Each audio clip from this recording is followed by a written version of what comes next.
بسم الله الرحمن الرحيم. هنعمل بقى مع بعض النهارده حاجه بسيطه خالص بس مهمه قوي عشان زفاره الفراخ. انسي بقى اي حاجه اسمها زفاره. معايا هنا معلقتين كبار من الملح، معلقتين كبار من السكر، معلقه كبيره من الخل، معلقه كبيره من عصير الليمون، شرايح ليمون.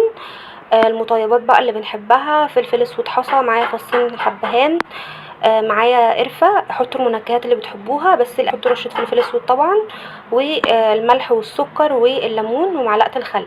هننزل بقى عليهم بالميه. معايا هنا لتر من الميه.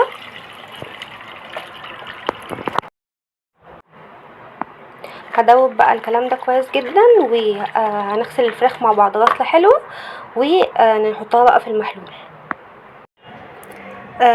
الفراخ بتاعتي بقى غسلتها وخليتها زي القشطه، غسلتها بالميه والملح، بدعكها بالملح كويس جدا بيشيل برضو اي زفاره. نبدا بقى ان احنا نحط الكميه بتاعه الفراخ بتاعتنا. الكميه دي الوركين 3، لو اكتر بقى ضعفي الكميه. تمام. وسيبيها اقل حاجه ساعه.